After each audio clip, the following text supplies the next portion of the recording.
Alrighty, folks, and welcome to a RogueTech stream. This is not the normal day that we do it on. This is not the normal way that we do it.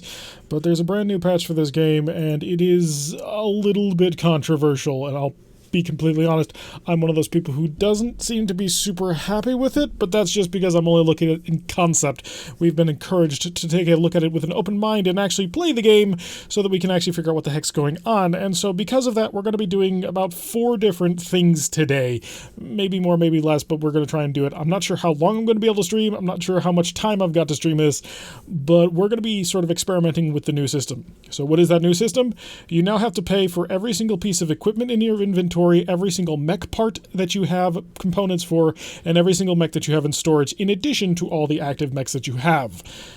The prices that some people have put out, especially with the initial version, have been, in my opinion, rather outrageous, and seems to be a little bit off. But this does give the developers a little bit more control over what sort of pricing actually goes on. So on the one hand, I can see how this new system can be beneficial. On the other hand, I'm going to be honest, I'm not super excited about it. So we're going to take a look at Ripper's Rumblers. We're going to take a look at the Black Sheep Squadron. We're going to take a look at a Clan Tech start and an Inner Sphere start. And by going through all 4 of those things, we should hopefully gain an idea of just where things sit now. The mod can be modded independently. I prefer not to do that because I kind of want to play the experience that the developers wanted to bring. But depending on what we find out today, we may change that. So, without further ado, let's go pick up a campaign. If you're worried about spoilers for Ripper's Rumblers, we'll do that probably last. So I will give a warning when we actually start that one. So we're going to load up the Black Sheep, and we're going to do that one. We're not going to be making any major saves on this one, unless this just goes gangbusters and is amazing. We'll probably not save any of this. I do have all of our current campaign progress saved, so if things are too bad, and we can't fix it, which I don't anticipate we can, because several people have offered to help show me how to modify things to be a little bit more bearable, should they be unbearable. But if that proves not to be possible, we can roll back to the previous version and have everything go just fine. So, this is not going to be our normal content style. This is not how we normally do streams. This is not how we normally upload videos. But it's been emphatically put to people that if you're going to criticize, you got to play it first. So we're going to do that. Unless they've upped the cash for each mission, this is not going to go good in my opinion. That's a concern. I'll be honest, my major concern with this is I view this as penalizing the player for progress. But that really just depends on, that's really mostly based out of the rather impressive amounts of salvage, or amounts of upkeep that people were being charged based on late game armies, which is one of the reasons why I'm going to be doing those 4 different starts. Also, me and my brother recently took a look at the code that they had up on GitHub, and we think there may be a little bit of a gap there. We were looking at how it was determining the price of mech parts, and it kind of seems like if you don't have a mech tab, you are being charged considerably more than if you do. So if you're just a stock Inner Sphere mech part that doesn't have any tags like Hero or Omni or anything associated with it, you are charged considerably more than if you are a mech part that has the clan designation or an Omni designation, just based on the way that the math looked. Okay, wow. So we are at about 1.3 million C-bills. I believe last time we were here, we were at about 700 and something at most. Does anybody want to go check back and take a look at that? Because this is what we're looking at. I mean, I understand the weapons being fired and all that should require maintenance, but the folding parts in your dropship is kind of silly. Yeah, that's my major problem there too, is because unless you know exactly what mech that you're looking for, you're going to shotgun a whole ton of parts, and now you're being charged for all of them. So let's go take a look at the finances of this company, because we're now being charged 1.3 million C-bills in order to keep things going. We have 685 tons of parts in storage, which is costing us nearly 500,000 C-bills right there. So that's probably where our major problem is coming from. Plus being charged for a whole bunch of other things. So they're charging you based on tonnage now, which is a little bit rough. That brings our costs up pretty considerably. And we're being charged for 68,000 for 152 units, which again is rough. Well, this is YouTube. Plenty of people make an opinion about the game without playing it, and I for one would rather play a game myself and see if I like it. Yeah, there is that. Alright, so we've gone up by about 500,000 C-bills, which is entirely put up in these parts. We have 685 tons worth of parts. We're going to see, Raider. I don't want to judge too harshly yet, but I'm going to say I'm not happy. So let's take a look here. I'm also not going to be doing this sort of normal running commentary that I do. This is going to be more lots of pauses, lots of sighs, lots of rolling my eyes about things. But you like me. Gee, thanks. So here's my problem with this system. This is why I really, really don't like it. All of these mech parts are things that we've picked up because we're on the hunt for a bigger, better mech. Unless we say, I want specifically an Uziel, we are being penalized in this system. So unless you know exactly what mech that you want, this system screws you over. For basically no reason that I can tell. We have all of these parts because we'd like to get all these mechs. What's the point of holding mechs? Nothing. At this point, nothing.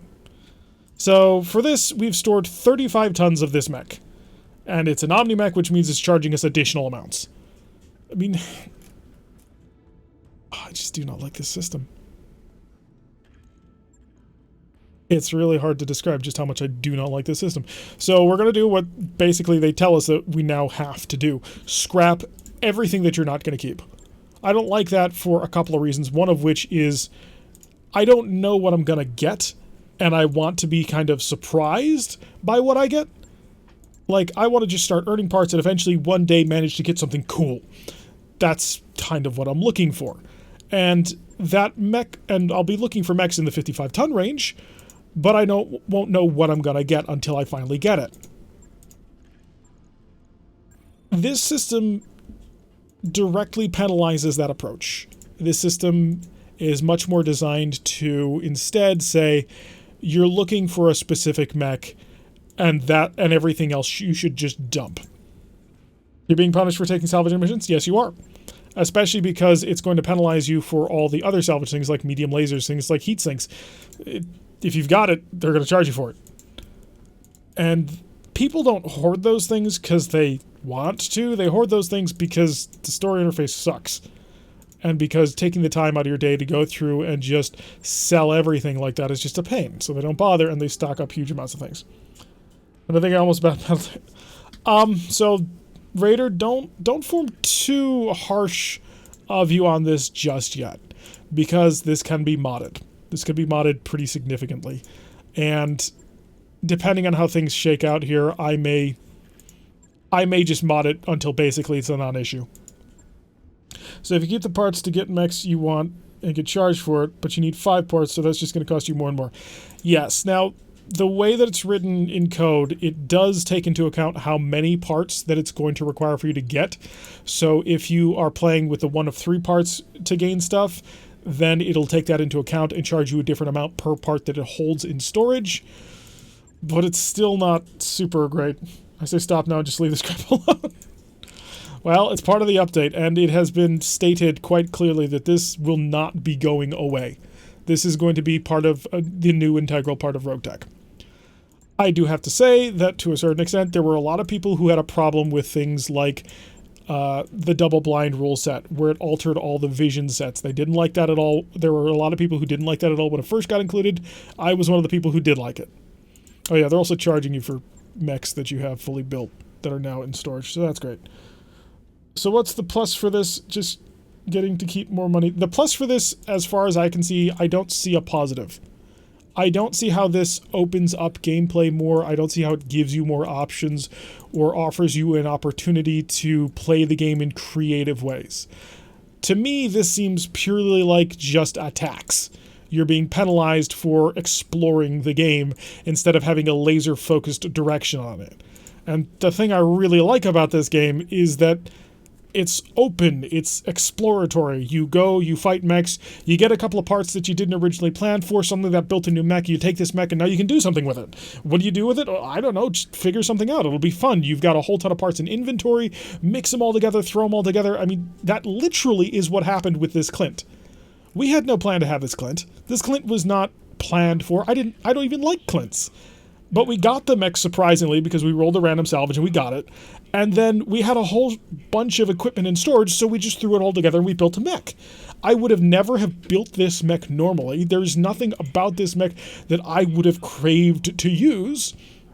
But because of the way that the game promotes exploration and getting random stuff and just sort of exploring with it, we came out with a whole new playstyle. We have a mech that is designed purely for fire support, which is not something we normally do, that hangs back, doesn't have a whole heck of a lot of heat control, but we're working on it. It offered an open new way of playing, and I liked that a lot. This new system penalizes that explicitly, which I don't like. What compounds the problem is that this is not optional. Yes, that is certainly another concern.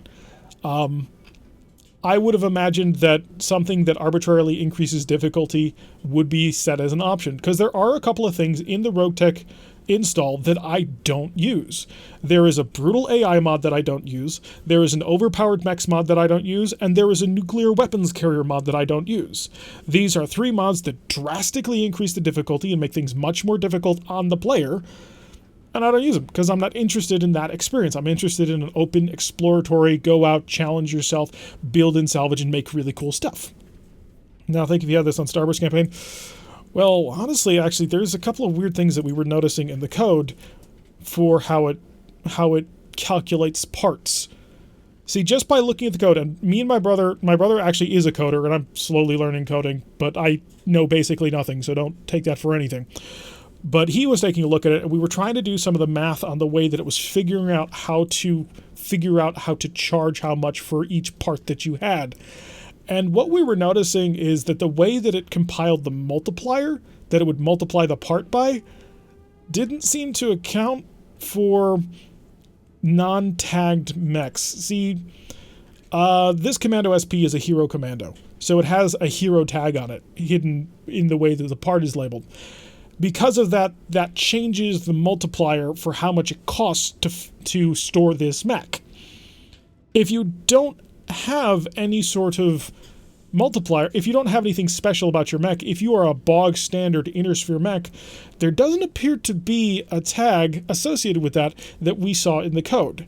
And if you do that, if you go over to where it tries to compile how much to charge you for holding a piece of a mech in storage, how much to charge you on upkeep in that, it seems to charge you way more if it has no tags, because if it says have no tags, then use raw tonnage.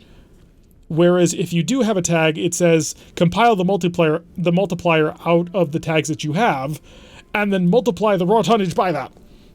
So if you're a clan mech, and you're a 90-ton clan mech, we went through the math, it's something like it charges 15 tons, it considers each piece 15 tons because of the way that it sort of works it out to get rid of decimals. And then you multiply that by 0.1, because that's the modifier for having a clan tech piece of equipment. Now this could be totally wrong, but this is the way that we were going through the code and reading it. And so now you're being charged as if the part was 1.5 tons. And then you multiply that by to the power of 1.75 or something like that, and that's the price you pay. And it comes out to like 15 tons. But if you try and take a normal bog standard 90-ton inner sphere mech that has no tags on it, which we went through, and there was no tag for just normal inner sphere, unless it was like a society mech, and that didn't seem to be appropriate, but maybe that's it. Then if that were the case, then you were to simply take the raw tonnage of 15 tons for the part that you got, and then you multiply that to 1.73, whatever. I can check my 1 point, yeah, so it is 1.75, and that came out to 570 for the cost, versus like the 15 for the Clanner Tech. Now maybe that's wrong, maybe we missed something in the code. He's never played RogueTech, and he was only just looking through it. He actually does know code, but he's not experienced with what they're doing. He was just sort of exploring it. Me, I know barely any code because I've just started learning recently, but I have played RogueTech a lot. We think that might be a glitch in it, but we're not sure. That's one of the reasons why I want to check an inner sphere versus a clanner start, just to see if the inner sphere is paying way more because of that. Because I'm willing to bet that mistake is not in there. I'm willing to bet that there's something in that code that says, no, this is actually 110%, not just 10%. I can't think that it would be any other way, but that was something that he was bringing up as we were looking through it. But yeah, anyway, out of the numbers. Hi Norman, we're going through a little bit of stuff to look into some things about how this new change is being done. So already we're being charged about 500,000 for stuff. But now here's the thing. We want to move into the medium mech category, right? We want to get medium mechs and do something with it. You didn't miss anything. You can check the ratios yourself in the mod folder. It's called the itty bitty space, and you can check the mod file for the exact numbers. It's pretty conscious. I wouldn't say that. I think I see what they're trying to get at. Because compared to the original system, which I think Morpheum made, compared to the original system, it gives a lot more control over how to charge maintenance on mechs, especially active mechs. But by applying this in broad strokes to everything else, that really seems a bit limiting. And again, I'm going to come back to my primary concern about this is my favorite thing about this is you'll go through a mission, you'll get the salvage, you'll have an idea of what direction you want to go in. Like for me, I want a champion. I want a champion battle mech. It's a 60-ton heavier. I want to look for it. But you'll also pick up other random salvage as you go along. And so the Black Sheep Squadron is a perfect example for this. We got a Clint. We weren't planning for a Clint. We weren't looking for a Clint. It happened.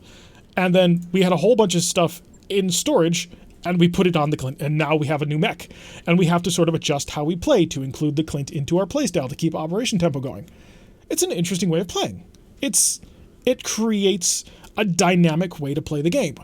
But this goes out of its way to say, every piece of equipment in your inventory, we're charging you for that. Every random component here that you build to build mech parts, we're charging you for that.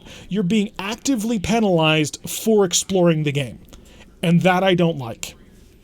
It's just like they're charging you for parts. I mean, it's the core mechanic of the game, and you need to complete your X. The change takes the fun out of the good parts because they charge you extra for good parts. Yep. Having maintenance on active mechs is fine, but charging for crap in storage is ridiculous. That is kind of my position, and I've got no problem with them charging for active mechs, and they do. And one of the first changes that RogueTech made was they changed the way that you were charged maintenance on active mechs, because it used to be active mech, okay, you're charged. A Locust was charged the same amount as a Battle Master. Well, RogueTech, one of the first changes they made was you're charged now based on tonnage. Well, this new system, Itty Bitty Living Space, now gives you the ability to charge based on what's on the mech. And that's also good because we've also got difficulty based on the mech. So if you want to charge an active mech more because it's got really good stuff on it, that makes perfect sense. I'm right on board with you. I'm right there for you. But when you start charging me on the exploratory stuff, on all of this, now I got a problem. Now this gets compounded even more because RogueTech includes literally hundreds of variants. There are hundreds of these things because they've included as much as they could out of Sarna and then their old builds. It's probably a holdover tabletop mindset they seem to lead towards. Probably the guy making the mod dislikes the way the Argo completely moves. Yes, that was something Lady Electo said that she didn't like. She didn't like the fact that players were hoarding huge amounts of supplies. Like one person was saying they had like 500 medium lasers and like 700 and something heat sinks. And that was an affront to what they wanted. They didn't want that. And they also wanted to be able to limit this somewhat. The problem is we've got the hundreds of variants of mechs. They do combine, but only some of them. So, I don't think... No, we do. Okay. So we've got... No, we don't have two of them. But in the Sledge's Hammers campaign, we have two gauntlets. We have a Gauntlet A and a Gauntlet B. There's also the Gauntlet 1.0, which we have here. The Gauntlet A and the Gauntlet B do not combine with each other. Despite being the same chassis, they're not connected. The Hunchback 4SP and the Hunchback 4N will combine. But if it's a pirate version, if it's a primitive version, if it's a special version in any way, it will not combine with any of the others. Which makes it all the more frustrating to build new mechs. You aren't charged for the Battletech arsenal in the tabletop, though. You're getting charged here for having those options available. In tabletop, you are charged for your stuff. I don't know if they charge you for things you have in storage, though. Because we play a Mech HQ game, and when this change first happened, and when people were announcing that they were getting like literally billions worth of how much they were being charged for what they had, I immediately went to my Mech HQ game to check how much our current company is being charged. We've got 20 mechs, 3 support tanks, 3 infantry platoons, and a dropship. And we are being charged 311,000 C-bills per month. You're charged for the stuff you put on the mech, but you aren't charged for just playing Battle. Yeah. So, I really don't like this system. which is a field zero because they sell your stuff you're not using, aka the options. Yeah, they're penalizing you for exploring. They're penalizing you for trying to figure out new things in the game. And again, I've said this twice before, I'm going to say it a third time. This Clint is the perfect example of what can happen when you just let the game play out as it does. We didn't want this Clint. We weren't going to use this Clint. We've got this Clint now. And it changed how we played. I gotta name this. Just so it'll actually save that. At least I hope it's gonna save. No, it's still broken. Okay. So this is broken. So a little bit of a glitch here. But this is not really what we're looking at the moment. So the Clint can't be used at this moment. I'm just gonna pull the weapon mount off. Charge me 1,000 for it. I'll put it back on. By the way, I'm not being charged 1 point something million Seabills. Good point about yeah. And here's the other thing about it, and this is also something that we had been thinking about. When you play through this game, and this happened yesterday on the stream, and we got our hands on, or we ran into an urban mech. It was an urban mech with an Arrow 4 artillery piece. That is late game tech. That is the kind of thing that you use when you're in the heavies and the assault phases. And we managed to fight it. Had we managed to steal that Arrow 4 launcher, we would have had a piece of equipment that could butcher its way through a ton of mechs that were at our tonnage level. Well, now you're going to be charged extra just for having it in storage if you want to save it for later. We had 2 silver bullet Gauss rifles in Ripper's Rumblow's campaigns. That's high-end equipment. We were holding them in storage because we didn't have mechs for them until we built mechs for them, which didn't happen until later. So the whole idea of accumulating salvage so that someday when you get a really cool mech, you can put all that stuff on it, well, that's penalized. And so, again, you're penalized for trying to progress and explore through the game. And the best thing about RogueTech is all of this stuff. All of these mechs, every single variant here, all these types of mechs, all this equipment that we have access to. That's the best part of RogueTech, is figuring out fun and interesting ways of combining them together. Well, now it's screw you, you're charged for every single piece here. That's absurd. Now, they are convinced that all that is required here is a numbers tweaking. And to a certain extent, I agree. I am fully on board. I'm going to say it again. I'm fully on board with charging the active mechs with the new maintenance system where it'll take into account the specific individual equipment on every single mech. That makes absolute sense. A trebuchet with a nullsig system obviously is going to be more difficult to maintain than a Clint without it. That makes perfect sense. But charging me for the stuff I don't have and I'm not using, that I'm trying to build to, I mean, that doesn't feel fun. That doesn't encourage me to explore the game. That encourages me to look at a wiki and say, okay, what is the best mech that I need to pre-build my lance in my head before I even play the game? Okay, these are the mechs I'm going to need. These are the areas of space that they're in. I'm going to go to this location and just farm for this mech. That's not fun. That doesn't give you an emergent exploratory experience. And I do not like that direction they seem to be pushing the game in. From what I've seen, the Seabill payout might need some rework to cover the immense increase in sword trust. Yeah, there's that too. It's not fun, but unfortunately the model author, she's not insane. She is very passionate. I give her that much credit. So, the other thing here is the ship upgrades that were created to sort of deal with this problem, because you now can increase storage space on the Argo. I don't know where she's got it hidden behind at the moment, but somewhere around here there is a storage marker. And I think it's late game tech after you unlock Gamma Pod. It might be. And oh, here it is. Okay. Yeah. Someone was talking about making it so that this affected your speed and slowed you down. But monthly storage upkeep of our stored items cost is by 5%, but it charges you $400 and $90,000 for 30 days to build this. Which, that's a little bit extreme. This needs to be scaled way back. Ugh. There are some things in here that I just don't understand.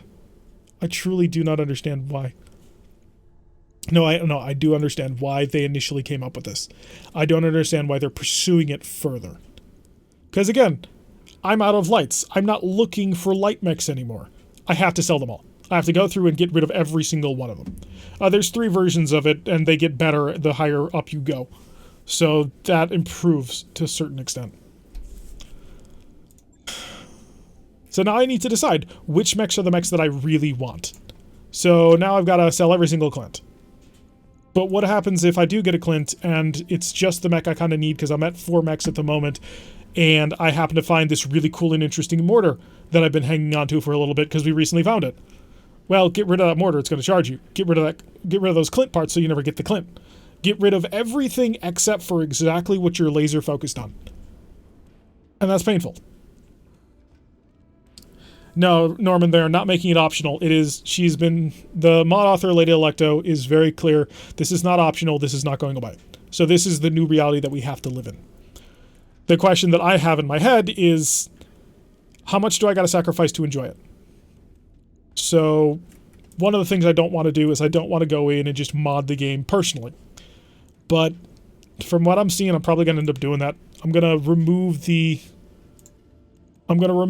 way that the game charges for... I'm not going to remove it. I'm going to keep it on, but what I'm going to do is I'm going to modify the values so that it doesn't cost me anything to hold mechs in storage. Look, this was not optional, never will be when people want to modify the chain. She has a vision of what she wants. Got it. You got to give her that. She has a vision of what she wants. I don't agree with that vision, and I think that it needs to be modified a little bit because I don't think that it's the reality that it plays as. This hurts. I think this will hurt new games, but I'm not sure.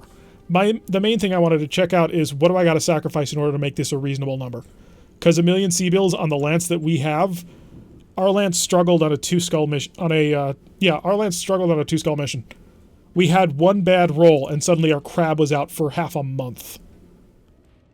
So now you're going to tell me that one of my best mechs is out for half a month. This mech is out for half a month, and I've got 1 million Sea-Bill payment that I got to make. That's really painful. That makes it nearly impossible to progress, because every time I get something new, well, if it's not exactly the mech that I planned on, well, now it's got to go. So, Solaris Custom. This needs to also, another thing is there's a lot of UI changes that had to happen because of this. For example, if you will not combine with another mech type, I got to know that. I can't just wonder if this Wolverine is going to combine with other Wolverines. This description says it's a Wolverine X and it's a custom version. But the chassis is still a Wolverine. Does it not combine? Like for the gauntlets, there's nothing here that tells me that the gauntlets don't combine with each other. I got told that, oh, it's a prototype. This doesn't tell me that. Nowhere here does this tell me this is a prototype and that it won't combine with the gauntlet A or B. That's not very helpful. I can't hold mechs in storage like the Javelin. Someday we may have a really bad day and we lose 2 mechs, and I gotta pull the Javelin out of storage. Well, you can't do that, because you're gonna be charged for it. You're gonna be penalized for that. Got it. Oh, whoops, I didn't want to ready it. I wanted to trash it, actually. I really, really do not like the fact that it's forcing me to be laser focused on very specific mechs. That is the thing I don't want. Because I want to play through the game, and then suddenly, we've got a Commando SP. Out of nowhere, suddenly, here you go, you've got a Mr. Stabby. Go have fun with it. And that's what happened with Ripper's Rumblers. One day, we turned around and we got ourselves a Commando SP, and we didn't sell it, and we kept it as a fairly decent mech for us. This Clint. One day, we turned around and we got a Clint. Because there was an opportunity. Inventory UI was definitely not intended for this level of complexity. I don't mind them pushing the UI to its limits, but if you're gonna throw such a huge change in, you really gotta put it in the oven for a while. I'm gonna say it. This modification to the game, this modification to the mod, is undercooked by a large margin, and needs to be sent back for more work. This doesn't tell me what equipment is damaged and what isn't, aside from the fact that one is a little bit cheaper than the other. I need to know these things. We recently got ourselves an Ultra AC20. Well, now you're going to be charged. Storage size 6. I don't know what that means, and it doesn't tell me. There might be a README document, so I should take that back, because that's not necessarily true. So, sort of an early... I'm going to say an early game... late early game start. We're being charged nearly 1 million Sea-Bills for this. By selling all of our low-level stuff we've made it to just under 1 million C-bills. This is really difficult to sustain, and there seems to be no reason to do it. And again, it punishes me for trying to find new mechs that I'm not laser focused on. I do not like that. I do not like that at all. Now, they have stated that they're going to improve contract generation to give me more contracts. Because if I want to maintain a fairly large lance, I've got to be turning over contracts 3-4 a week if I want to maintain it. Every single mech has got to do something. So if you've got less than 4 mechs, you're kind of screwed. Because you need to maintain groups of 4 pilots and 4 mechs, so they're always on an operation to maintain tempo to keep you having enough money. Can anyone say what mission rewards are higher in C-bills? They're not. I can tell you right now, looking at these, they're not. Although I don't know why Clan Wolf is paying out 1 million C-bills. But 2.5 skulls at just about 1 million for a 2 of 9. Yeah, that's normal. But they're going to make more contracts, one would hope, because it's too easy to burn your way through. And the amount that I'm paying is nothing. This is peanuts compared to what some people are reporting. People are reporting over 2.5. One person was showing 24 million C-bills on the new version. So, I gotta say, I'm not happy with this. All right, let's go do a quick mission here to see if I can sort of shake something out of this. We're gonna want salvage. We're gonna want stuff. Negotiate. Give me salvage. Oh, good. All my good pilots are not available, and all of my mechs are under construction. All right. Stop. What do we got? The javelin. Put the javelin up to the top. Okay. Stop. So right now we're being charged about 1 million C-bills. And if I take, yeah, give me your bay option, please. And if I take the javelin and I throw it into storage, oh no, not scrap. Throw it into storage. I'm being charged more to store the javelin than to hold it in my hold. I'm being charged 15,000 more C-bills to put the javelin in storage than I do to just sit it in the mech bay.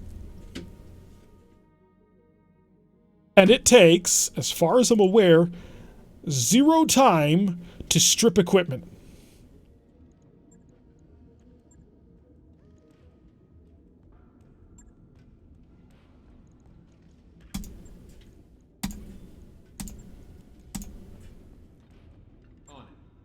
Boom. Stripped equipment. Oh no, tomorrow it'll be stripped. Stripped all the equipment for it. 17. Now let's put it back in storage. Yang, I don't want to talk to you right now. So let's put the Clint back into storage. And we're being charged more! We're being charged 23,000 more C-bills to put the Clint in storage than we do just to put it empty in the mech bay. And it takes 0 days to strip it of equipment. What? How much does it cost to ready this thing? Nothing. So not only does it cost us more to store it than it does to put it held, we can instantly, for free, put it into storage and then tomorrow bring it out of storage to give us all... What? This is the future of RogueTech. This was half-baked. I'm sorry, and I don't think any of the developers of RogueTech are watching, but if you are, this was half-baked and you know it.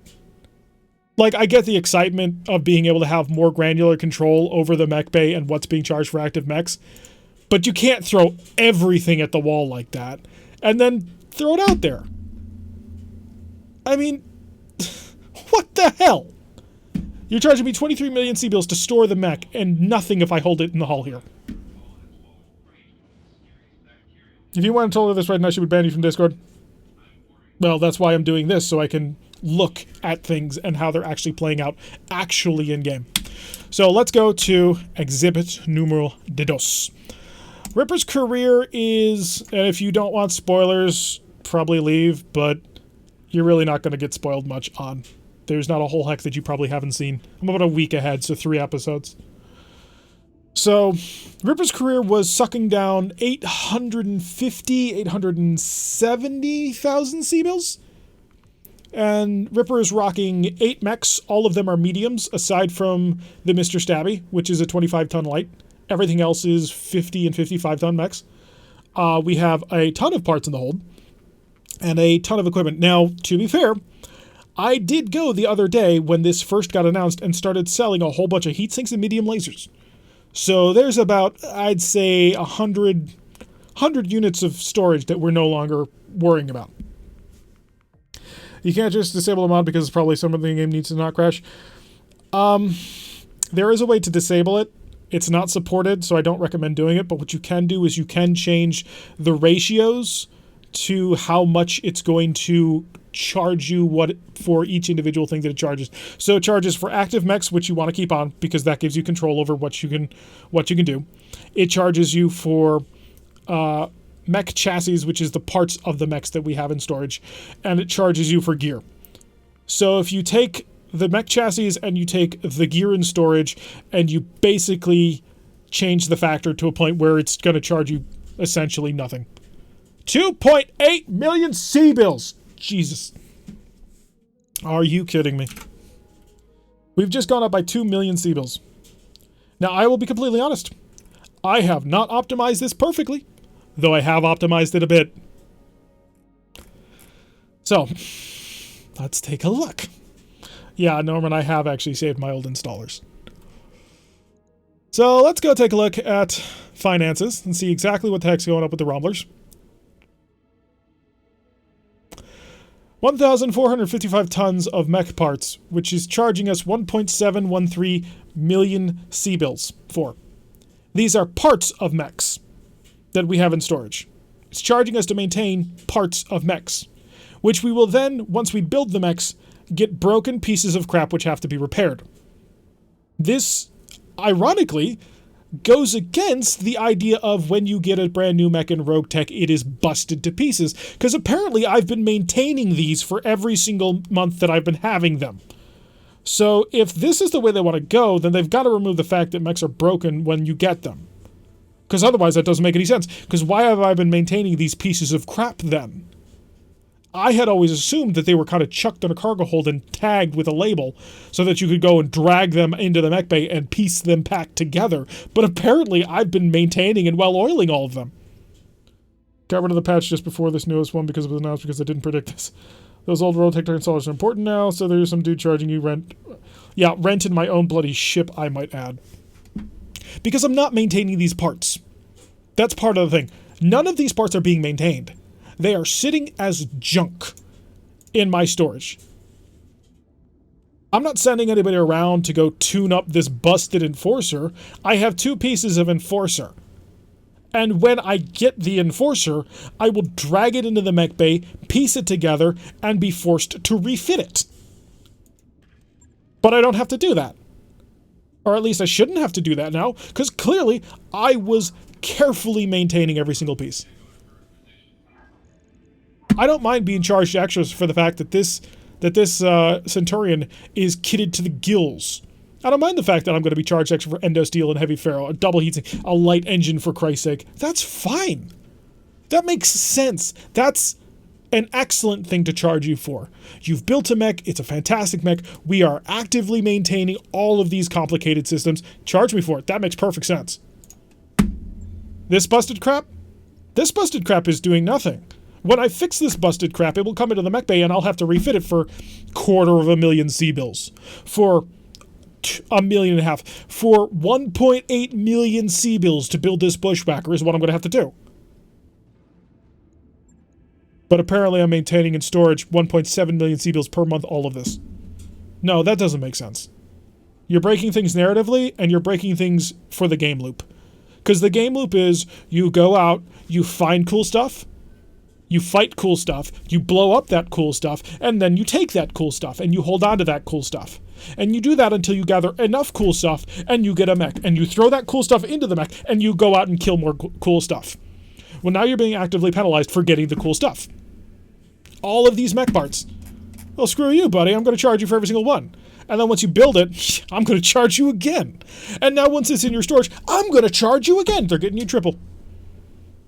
It's like paying corporate taxes. Jesus. I want a job. Dust these for 1.5 million seabills. Clearly, that's what my crew is doing. Unionized to hell and back.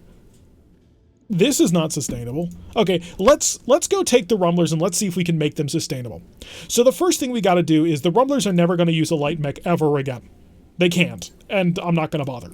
So every single one of these parts must now be scrapped.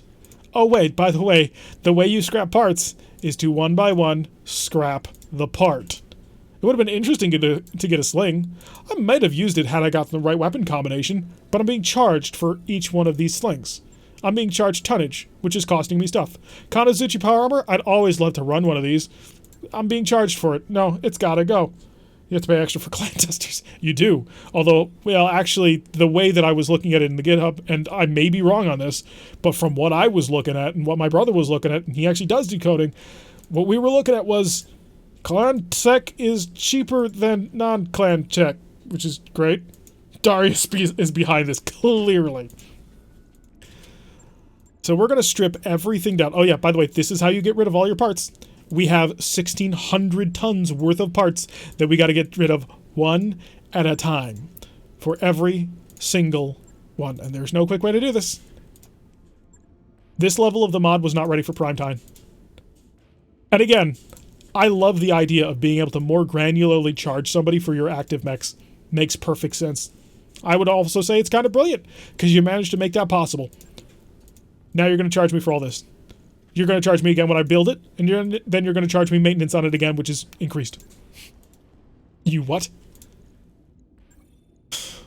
It should be noted that ravens do not combine with rapiers, which also do not combine with locusts, despite the fact that they use the raven model, and they're labeled as LCT, which is a locust. Are you kidding me? So it's actually just came across one of our older game sessions, and I'm glad you share roughly the same opinion on this. Well, sad because you should be able to maybe think that someday they could use that sling, but now you have to sell it. Exactly. I mean, maybe I'd make a light mech because maybe I'd want an entire lance of light mechs just because. Maybe I'll reach that point in the game where I just want to do something fun.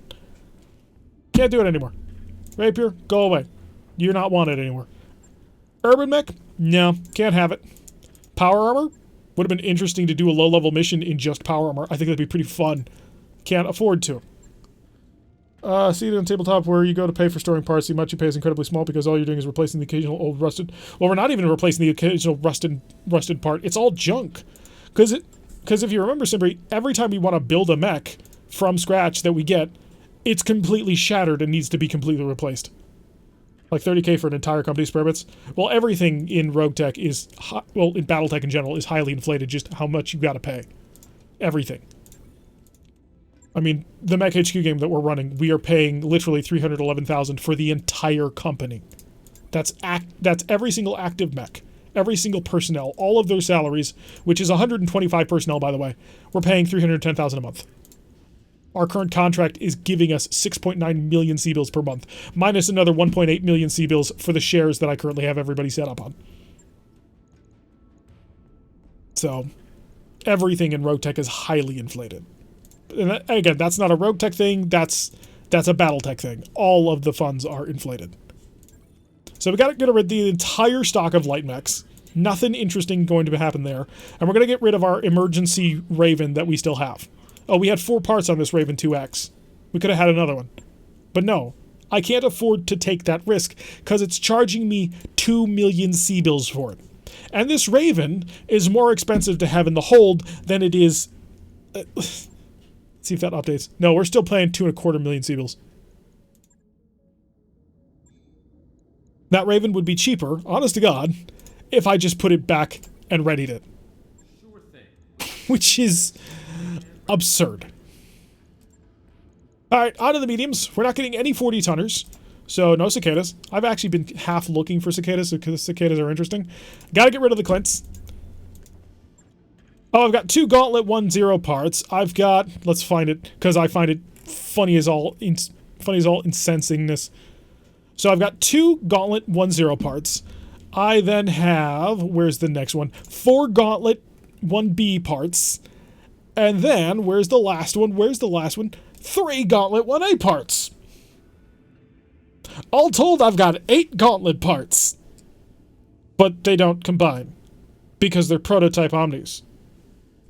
The Gauntlet is a medium-class Omni-Mech that was manufactured for the Lyran Commonwealth. It was designed as a swift cavalry unit for keeping up with lighter mechs, while also being able to bring the flexibility and firepower of a medium mech. Restricted actuators Omni. Apparently this is a prototype. Why doesn't it stack? You'd think that Omni-Mechs, if nothing else, Omni-Mechs would stack with each other. But they don't. Okay. Honestly, I don't mind getting rid of Clint's. I don't like Clint's. What I do getting rid of? Are we heading into Griffin territory or not? Because I don't know. Because nothing here tells me where they go. If I want to figure out where a mech is going to most likely show up, I've got to go into the game files in order to find the mech and say, okay, you are associated with pirates, the Magistracy of Canopus, and the Lyrans. So if I want to find this mech, I got to go there. Or I've got to know about it already. And Sarna isn't always great with telling you who uses this mech the most. Gauntlet was a medium-class mech, now it's CBL. So what mechs do I get rid of? What parts do I get rid of? Well, we know that we've got to ready all of these mechs because it's cheaper. I will be charged less by having every single one of these mechs in my mech bay. So never store anything. That makes no sense. So we got to get all of our mechs back online so that we can get some cash back. Look at that. We just saved 300,000 C-bills by activating all of our mechs. No, this change is not going away. What a joke. I normally refrain. I am very, very careful to refrain from criticizing mod makers because they do amazing work. I want this to be 100% clear. Mod makers are not paid by anybody. They don't do this because they're going to get accolades. They do this because they want to make a great game and present it to the community. Mod makers take a lot of shit from people. And it can be a really hard thing to get through. Because you'll be working and spending all of your free time in making something amazing for people. And there will be people who will tear it down. Mod makers deserve a hell of a lot more love than they get. But occasionally a mod maker will misstep and they'll go in a direction that starts to not be right, and it can be difficult to tell them that the steps that you're making are actively harmful to the game that you're creating. Despite the fact that I am pretty pissed off with how kind of shoddy this is, I have a tremendous amount of respect for the guys on the RogueTech team. Lady Electo, for Cargo Vroom, for Morpheum, for Lieutenant Slade, for all of those guys. They are amazing wizards that have crafted something incredible. And they deserve all the accolades you can possibly give them. But this is a bad move.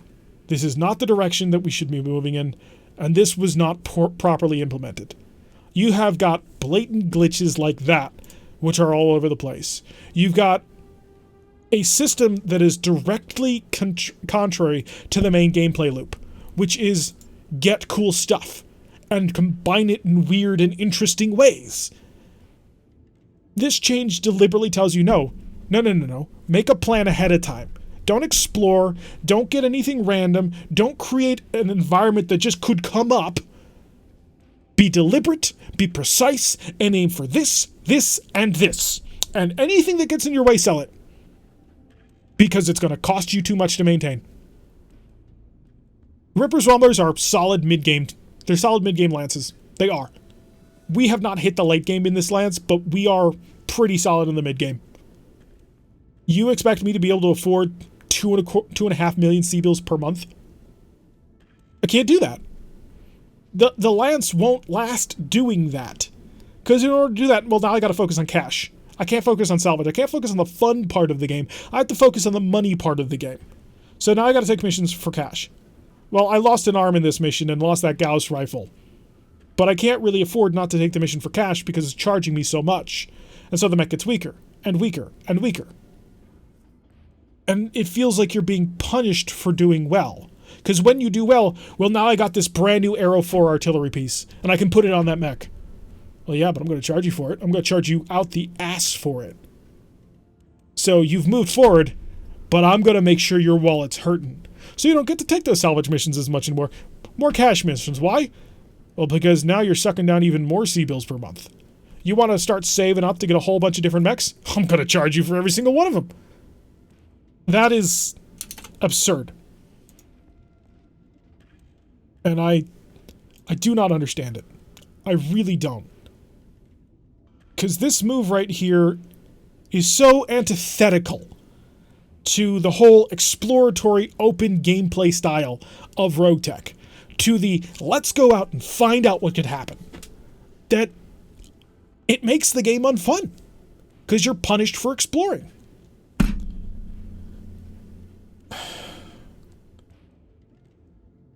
Yeah. And to be fair, and they will make the point, and it's a valid point, variants combine. Yeah, but a ghost doesn't combine with a griffin. Gauntlets don't combine with each other. Pirate mechs won't combine with normal mechs, which won't combine with hero mechs, which won't combine with primitive mechs, which won't combine with certain versions of the hull, none of which is communicated to the player. Well, that's great. This doesn't give me new and interesting options of doing cool stuff. This doesn't tell me there's a new way of playing the game, a new host of options for you. This isn't like Double Blind where there are all these brand new systems for you to take advantage of. You now can use stealth to your advantage. Electronic warfare has more meaning than just giving you additional evasion. There's different weapon systems that can provide different opportunities to operate in the Double Blind mode. That was an amazing experience because it expands your options. It gives you more ways to play the game. This just penalizes progress. This is, oh, you're trying to generate 55-ton mechs. Okay, you better sell everything else. Anything that's not a 55-ton mech, get rid of. Oh, an interesting hunchback has shown up. Can I save this part? I don't think I'm going to run into any Draconis Combine mechs where I am right now. I'd like to keep it because it's an interesting mech. It's a hatchet man with a sword. How could I not love that? But I can afford it because now it's charging me to have this. And I'm fairly certain, although I might be wrong, this kind of seems like a prototype version because it is a Draconis Combine special with a sword. So I don't think that'll combine with the rest of the hatchman, but I have no clue because it doesn't tell me. I don't know if the sword is stronger. It doesn't tell me these things. Do I save a Scarecrow? Scarecrow's an advanced 40-tonner. That could be interesting. It's a super blackjack, essentially, with 3,100 parts. Well, the year 3,100 parts. I don't think I can keep it, though, because it's more bloat that I can't afford. Gotta get rid of. One at a time. At Apollo, I've run into a couple of these things. Am I going to run into more as I continue to travel? I don't know. Because I don't know where it's kept. Is Sarna going to tell me? Maybe. Sometimes Sarna actually has information of who was the most common user of that, like the champion. But let's go check. So we need to look out for an Apollo. The Apollo could be a medium battle mech. That's what we're looking for. Long-range fire support, enemy fire, uses LRM launchers. Doesn't say who uses it. Yep, just doesn't say who uses it. So where do I find more of these? It's manufactured by Earthworks Incorporated. Earthworks Incorporated has 11 different manufacturing facilities. Which don't always make mechs.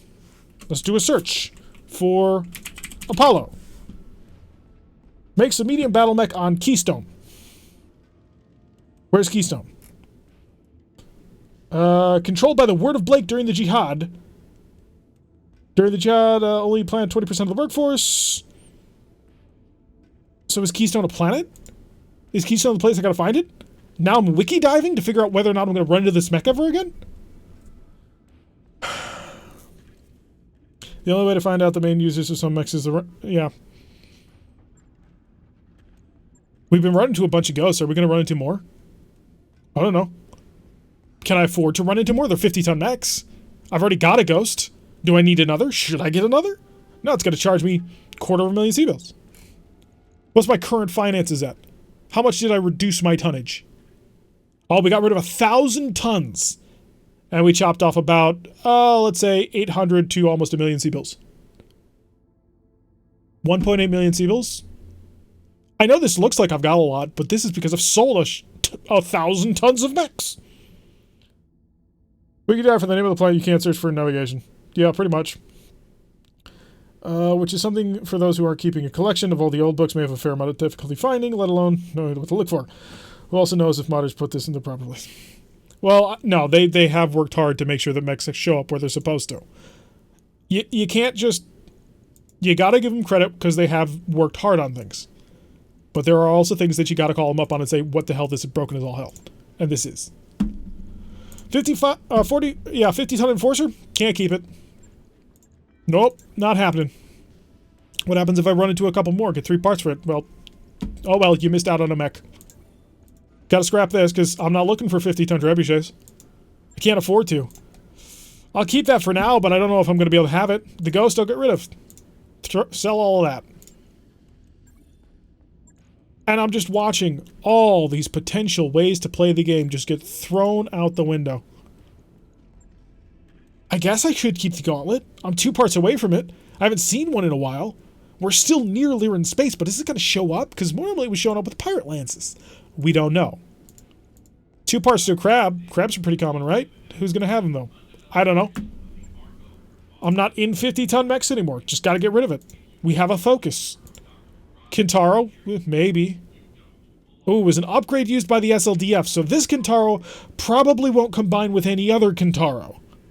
But I don't know, because it's not clear.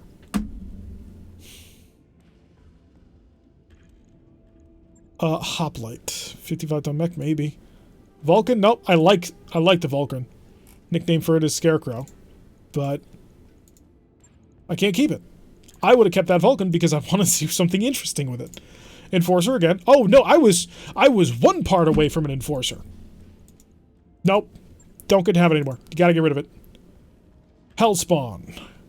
Oh, this was a cute little mech. No, can't have it. Because it's a 45-ton, and I'm out of 45-tonners. I'm looking for 55-tonners. If you're not a 55-tonner, I can't afford to keep you. Apparently a Centurion that's a 55-tonner. Jeez. So if we get rid of all of our non-55-tonners and all of these interesting potentials, where's that going to leave us? Well, it looks like we were maybe 1 part away from a Phoenix Hawk. Ooh, another Hatchetman part. Hatchetmen are really good, and I do have this other Hatchetman up here. I don't know if they combine, though. Because it doesn't tell me. Wolverine. Hunchback. Yeah, I gotta get rid of the Hunchback. Another Gauntlet. Haven't run into it in a while, but maybe. Oh, a Royal Phoenix Hawk. That would have been interesting. Can't have it. Glints are, of course, not having. Another Vulcan. Bloodlust. Special PGI Hero version. Nope. 2 parts to that. Vindicator. The Butcher. I've had these parts for decades. Well, not decades, but tons of time. Can't have it. So after having parsed this down to just melee mechs and just 55 tons and above, what is my cost? 1.4 million C-bills. Finances. I have 530 tons of mechs in storage. I'm being charged $400,000 for my gear and my mechs. Cargo operating costs, all of my other mechs. And of course the irony that is maintaining the new mechs that I recently just brought back online. Which apparently aren't showing up on the finances tab. Are you kidding me? This is just ridiculous. Alright, let's, we gotta parse down the mech bay even more. It's the biggest waste of tonnage. Heavy mechs. I got 1 part to a Warhammer. I'm not really anywhere near it, but it is a 70. A Super Griffin. This is not a common design. We've only ever run into one of them. I'd like to keep it because on the off chance we ever run into one again, we're really close to getting it. Dragon, we're headed nowhere near Draconis Combine space. The sound of fun being sucked out of space. Yeah, partially. Sorry if anybody came here to actually watch actual content. We are on a little bit of a rant at the moment. I don't know if it's worth keeping any of these. I mean, they're heavy. They're heavy mechs.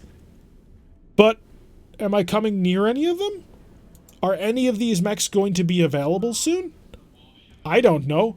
Why is it 15 tons being stored on the Warhammer, but 3 parts is being stored at 40 tons?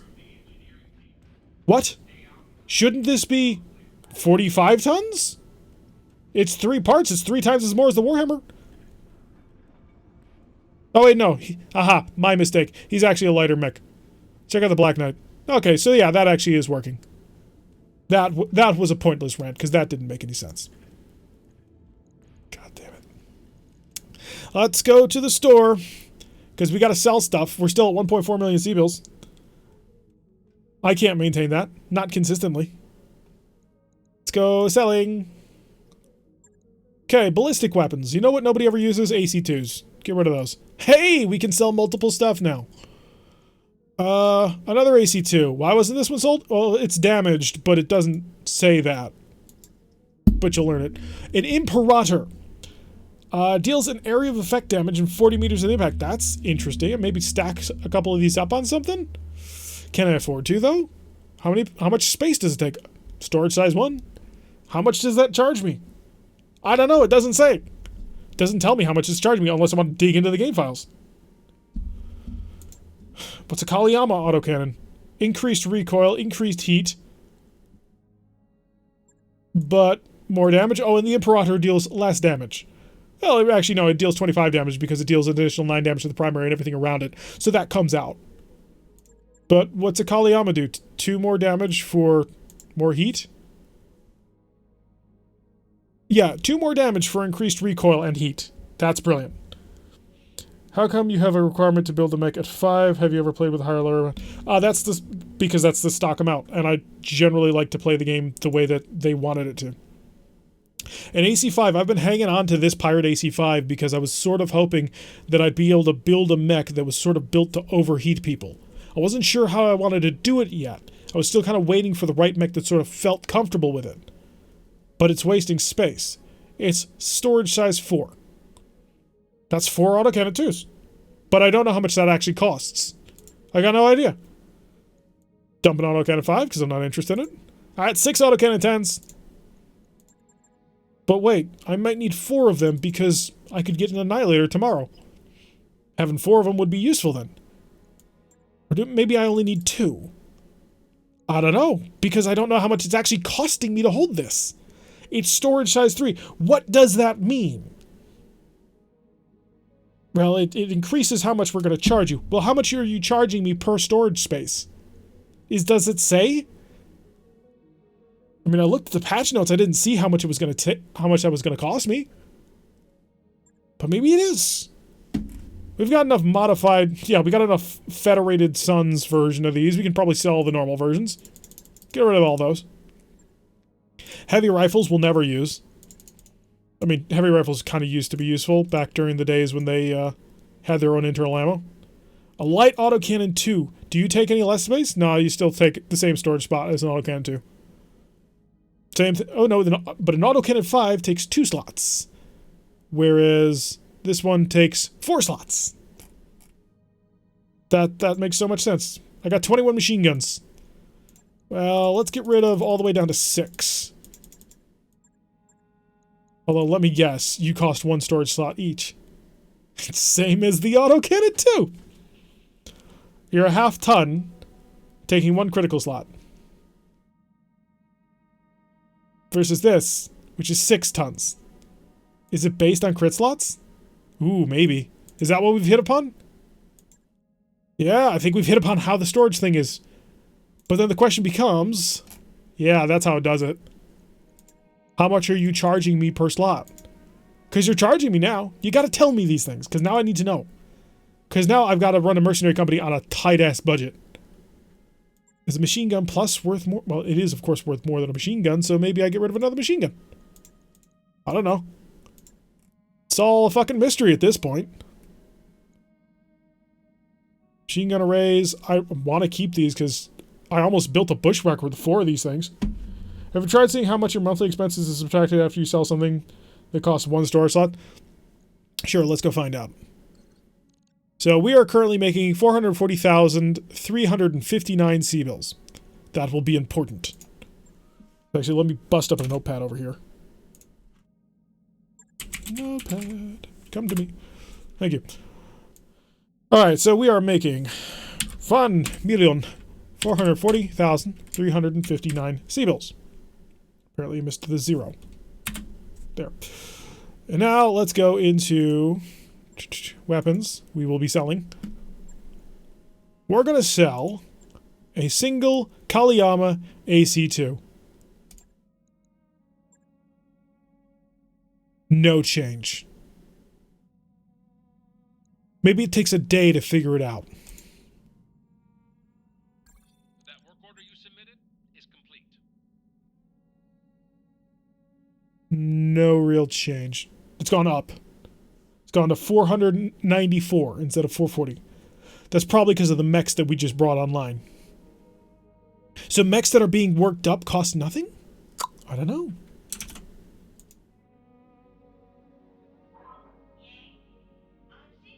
Those MGs were about 2K a month. What's the quote of the year?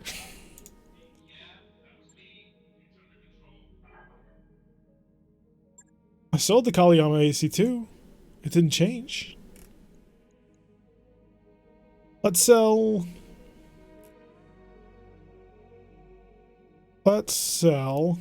weapons, ballistics, another MG. So we are currently a little bit higher, for reasons, of course. We will go 1,494,697. The single machine gun we sell 1,494,697. Back one. Run the clock a day. 1,494,697 C-bills.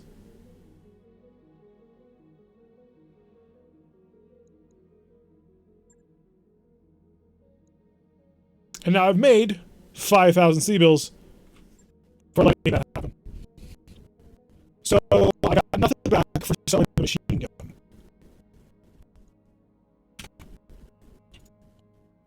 Smoke is probably asleep by now. He's 6 hours ahead of me, so it's 3 o'clock in the morning. Or 1 o'clock in the morning. So it's a mystery. There's nothing here. Oh, it's broken.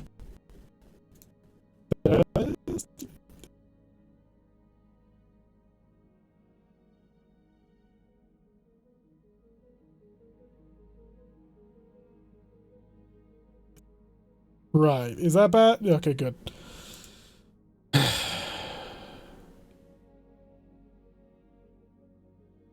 Charge for every 10 storage spaces. Okay, let's get rid of 10 storage spaces. So I think I know why the mic is kind of screwing around, because it doesn't like the fact that I keep alt-tabbing to go look at things.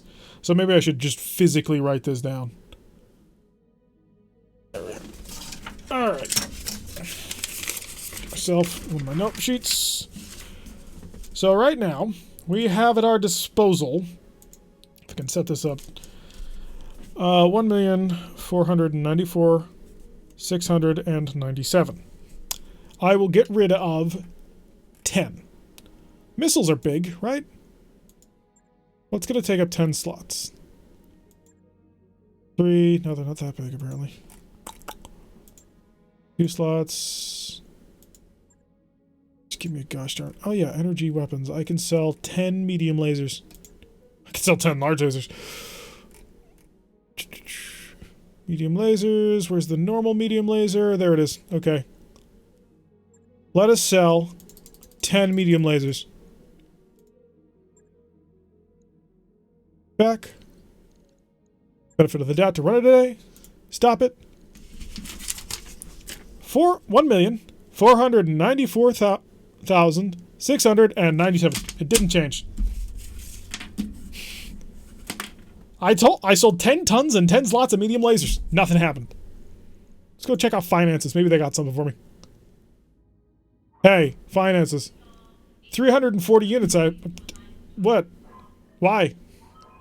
Oh, according to this, though, estimated monthly total is 1,156,800. Oh, wait, no. I forgot the estimated monthly total from this. Of course. Silly me. What the hell is going on? I get it. You want more control over charging people. That makes sense. That's reasonable. That's okay. This crap is half-baked. This is nothing that should have been released. I don't know how I'm going to save this campaign. I mean, yeah, I've got 12 million C-bills. Of course, it should be easy, right? Well, yeah, but every single time I take damage, I gotta pay more. Every single time that I want to build a mech, it's a couple million C-bills. In the meantime, I'm spending 1.5 million C-bills every single month. So I've got to focus primarily on cash missions in order to hold that back. Which means the missions that would give me the cash to hold that back, well, those are also the good salvage missions. So I don't get the good salvage anymore. So you're stunting my progression and taking away the fun stuff. Because in order for me to maintain this payment, I've got to constantly be making enough money. And that I'm going to have to spend. So, what missions are on planet at the moment? 1.5 million Seables, 3 skulls, steal the prototype. Capture base, we'll roll on that one. Oh, but then, of course, drop costs, repair costs, because it's a 3-skull mission that I took for all cash. I could have taken it for 5 with 21 salvage. That would have been fun. I would have had cool and interesting stuff to do. Alright, let's go take a look to see if that little glitch is what I think it is. I'm just quitting. I ain't saving that. No way am I saving that. Let's see if this little glitch is what I think it is.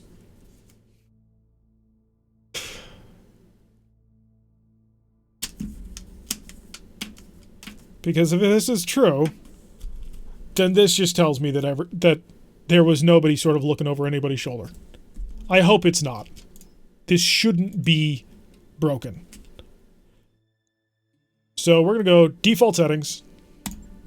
Start game. We're going to see how much this costs us. A brand new player just entering the game.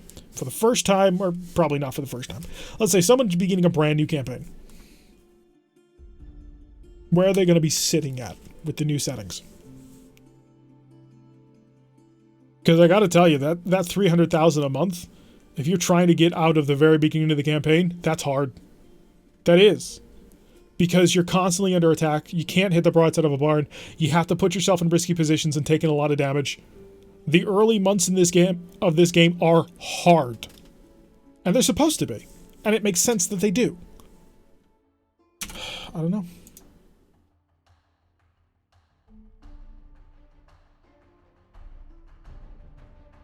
I just don't know.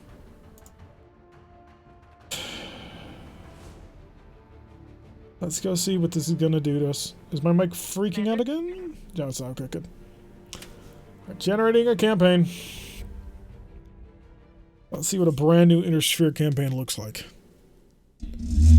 Yes, Commander. I don't care. We gotta change his appearance and his name. Because otherwise it messes stuff up. Sure, that's fine. Awaiting orders.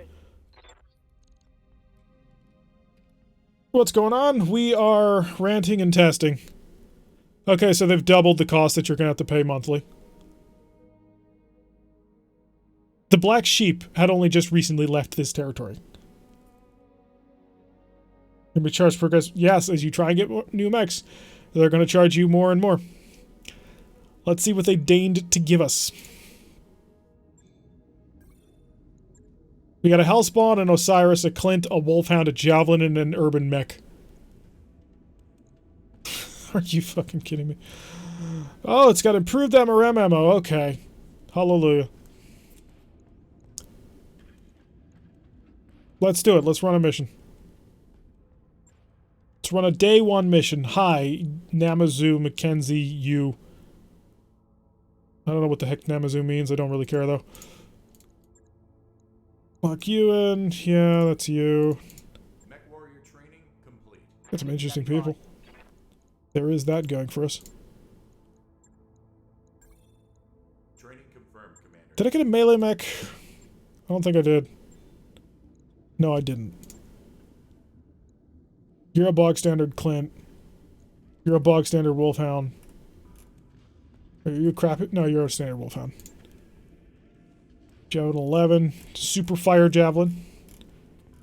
Lights himself on fire. No, he's got the double heatsink. So an advanced Javelin. Remember we went and altered your mechs right at the beginning of the campaign to optimize them? You can't do that now. Well, you could do it. I mean, it'd be one hell of a struggle, but you could. Because we took everything off a mech and stored it. You really don't want to store mechs anymore. That would be a bad idea. This is actually a fairly advanced mech. Okay, so we got a whole bunch of MRMs. Missiles is where it's at, boys. Jump jets, whole ton of medium. So we actually got some advanced, standard, borderline, but it's an urban mech, so who cares? And standard. So 3 advanced, 2 standards, and an urban mech. So let's see what we can do with that. Really, we're going to need gunnery in everybody. Because we don't have a melee mech. Hey, Flatline, welcome back. You're a shooter now. Training complete. Let's just get a whole bunch of gunners. Exodus is back. Of course he is. And brother. Everybody's back from the old campaign. Mech warrior training. Alright, so. This month. 528,900 C-bills. We got less than 3 months stored. No, we got less than 4 months that we can hang out. Use the command center to generate our very first contract to see how this is going to turn out, because this is going to be interesting. So we were told that they intend to increase contract generation. It seems to be a longer list. So good. Let's go grab a mission. We're good on cash for now. We want parts. 2 of them are escorts. That could be interesting. We'll do this one. Higher cash, so potentially better payout. We want the Hellspawn. That's probably going to be our big stick. We want the Osiris. We want the Javelin. Clint or Wolfhound? Wolfhound. Alright, so we'll get Namazu and the Hellspawn, McWraith and the Osiris, because McWraith, Flatline will be in the Javelin. Exodus, you get to be my Wolfhound. Oh, they want to. They do want to charge for ammo. I think that's covered in drop cost, but they want to charge for ammo. They just haven't figured out how to do it yet. Which, to be fair, you are charged for ammo in tabletop. You gotta buy it. Will not cost money each time you fire your weapons on a mission. Well, in a way, that's exactly what charging for ammo is. So let's see what happens when we get a whole bunch of stuff. So we can see what the progression is like for brand new people trying to do stuff. Which, by the way, if you're looking for a specific kind of mech, well, you're shit out of luck. If you want anything other than a Lyran design. Because you're stuck in the middle of Lyran space if you want to do the random start. So I guess if you want anything other than Lyran mechs, you're going to have to put up with the stock mech that they give you. Because there's there's one random start in the game, and that's Galatia right here. Every other start gives you one guaranteed mech. Which, frankly, I don't like. So, oh crap. Did anybody get a look to see how much that... It was 528,000? Should have checked that. Command interface initiated. Let's go see what happens when we don't die. Ready for action. Good. Alright, let's go see what's going on. Secure the convoy, rally point. It's an interesting version of this map. I've never played this. Although the irony, we are quite toasty, and we have many melee lasers. Hellspawns are funny. They're derpy little mechs, and I love them.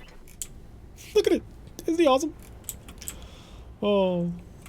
It's adorable. Love that mech. Just can't make it work in MechWarrior Online.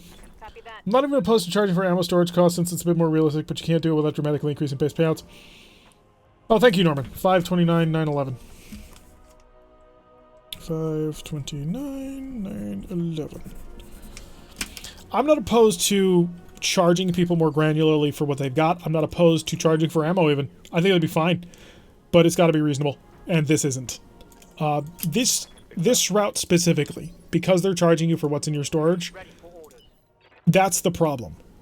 Because it penalizes you for trying to explore. It penalizes you for trying new things. It penalizes you for having for not having a specific goal in mind. If you're just playing RogueTech to explore and have an interesting match, well, the game's going to penalize you for it. And that seems inherently wrong to me. Standing by.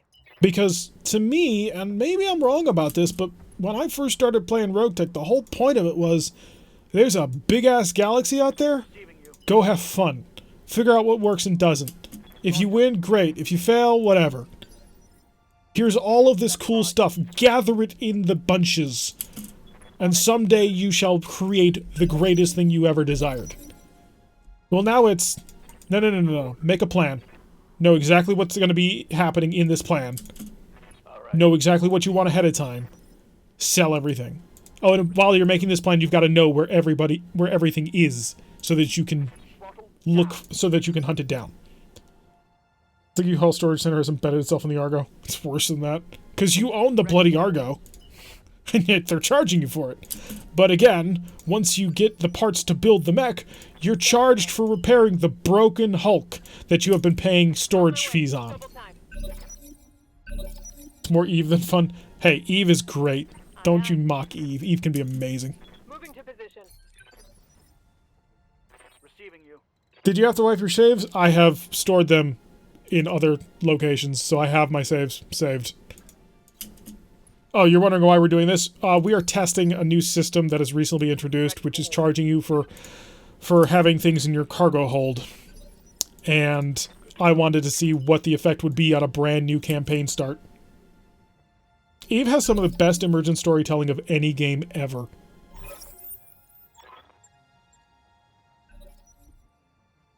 Wait, what?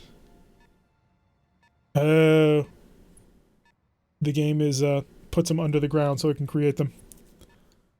Wave just can't afford it. I remember you mentioning the new system, just want to make sure you didn't lose it. No, the new version is completely compatible with your saves. You will, and RogueTech is really good on this. They don't break saves often. I know there are some people who claim that they do. It doesn't. RogueTech is very, very good about keeping your saves together, and when they do break the save, they make sure you know about it.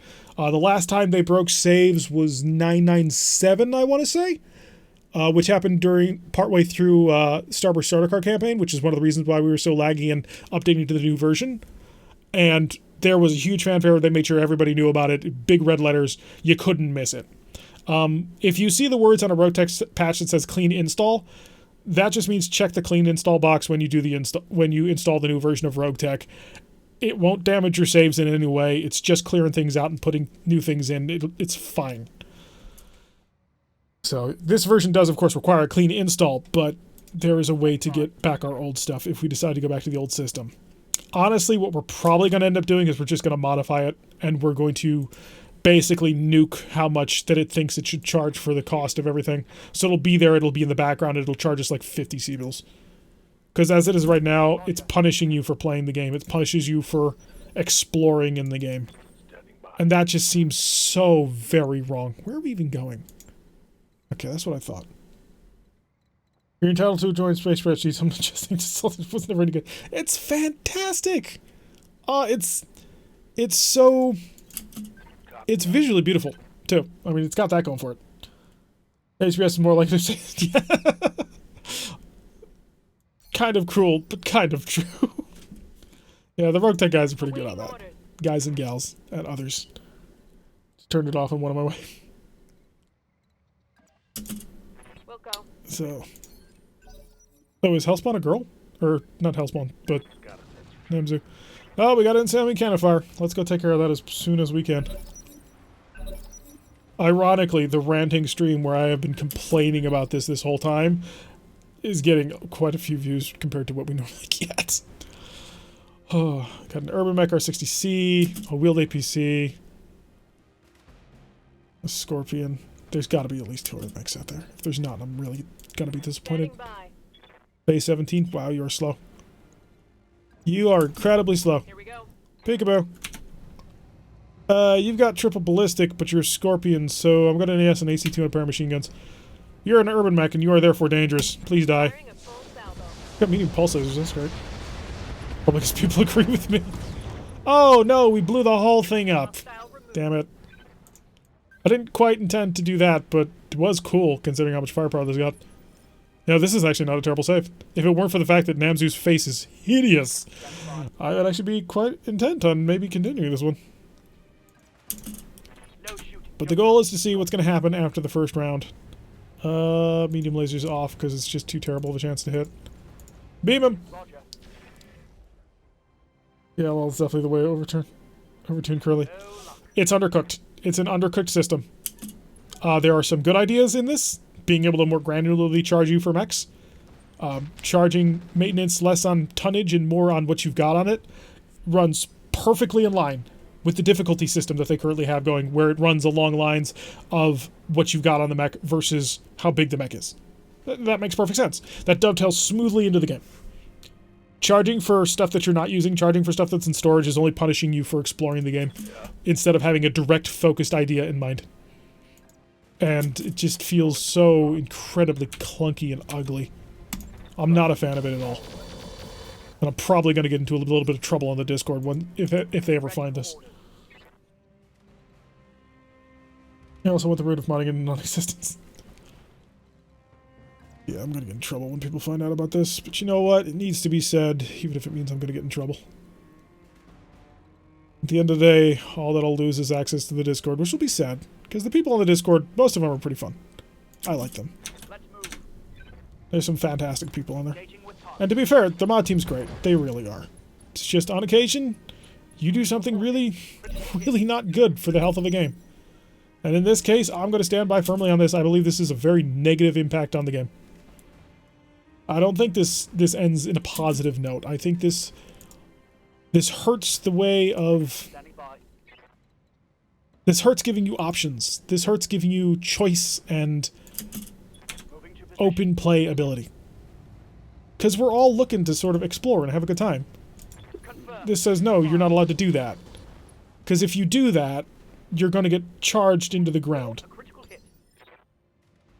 Commander. Mod authors are mod authors. And they have a right, to, especially when they work really hard, to be in the position that they're in. Giving him everything. I mean, the Lady Electo has worked her ass off to turn this into something amazing, and she has. And there have been people who have come after her work for unreasonable reasons. Yes, Commander. I mean, that's not incorrect to say. Moving out. But sometimes it can be a little bit difficult to talk to her. Attacking from position. And you're dead. That's a kill. If I wanted a money sim, I would play Black Custard. Receiving you. I don't mind simulating the, I really don't mind simulating the financial aspect of this game. On it. I don't. I mind it when it runs completely contrary to the idea of giving you open choices and options of different ways to play the game and giving you a sensation like you can explore what's going on. I mean, that's the big problem to me. I want to explore. I want to discover the weird and interesting stuff. I've said it 3 times previously. The Clint on the Black Sheep Squadron, we didn't want a Clint. We weren't looking for a Clint, but we had a Clint. We got it randomly out of the salvage. Wonderful. What did we put on it? Anything we can find. Ready for We happen to have a mortar in storage. I probably wouldn't have ever normally used a mortar, especially not given how great lasers were at the time. But you know what? We had it in storage. We used it. And it turned out to be a really interesting mech. But if, in this version of the game, oh, you want a mortar? Well, that takes up some crit slots, man. That's going to start costing you some. You better shell out for that mortar. Oh, you're a new and up-and-coming mercenary company and you're already struggling because you can barely make payments because you're taking heavy damage on missions? Well, buddy, you want to get into that cool equipment, well, you are going to have to pay for it, and pay for it through the nose, to a point where you may as well sell it, otherwise your whole company's going bankrupt. And now you're sort of scraping along the bottom, not getting any cool gear to make it feel better while you're scraping along the bottom. Starburst Sardaukar and Sledge's hammers both had a period where they were running through so low to the bottom that they had 3 mechs being fielded. 3. Because they literally didn't have anything else. But you know what kept us going in that? We got really interesting stuff along the way and rebuilt our company. We wouldn't have been able to do that if we were being charged out the nose for every single random piece of salvage we picked up. Half of which we don't have a choice that we take. So we're playing the game purely to make money now? We're playing because the salvage route is actively punishing the player, because in order to take control of the salvage, you need to be going through the shop, you need to be selling every single mech part individually? That's the system we're trying to promote here? Because I gotta say, that's not a fun system to be playing in. But what do I know? I'm just a streamer. Alright, where's that secondary group? Commander. Hold your ground until the package is on its way.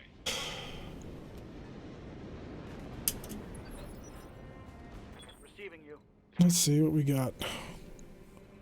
Well, they did drop over there, so they're probably showing up over there. Let's go say hi. Aye, aye. Nope, nothing. They probably got first turn spawn protection, as they normally do.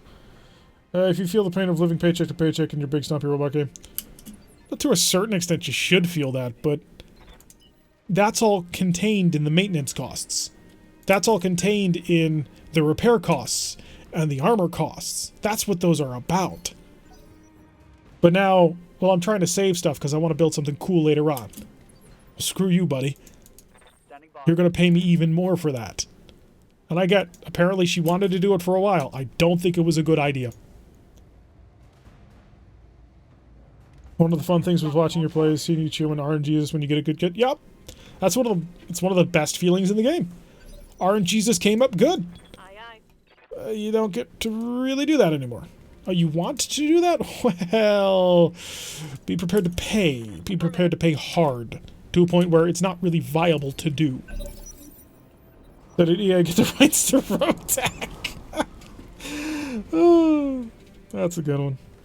That'll get me in so much trouble on the Discord. I'll be honest, there's a reason why I didn't post it on the Discord. But hey.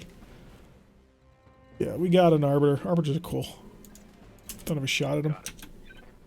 Joe, stop. Yes, Commander. Namazu. Are you going to be able to do anything? No, you are... Oh, there you go.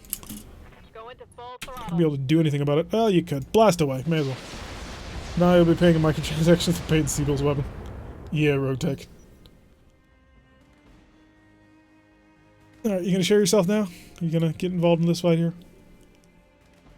Are you gonna be able to make your own way to there? Because that's a base game problem. Yes, please. Figure it out. Come on, the path is right there. It's not exactly complicated. Mech pickups into cards. You know, if I could call in off-map airstrikes and the like, I would. That'd be an interesting thing.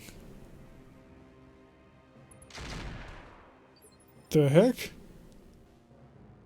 Jed. Interesting. Okay. Let's go say hi to Jed. Brilliant. Less brilliant because he hasn't moved yet, so he still has spawn protection.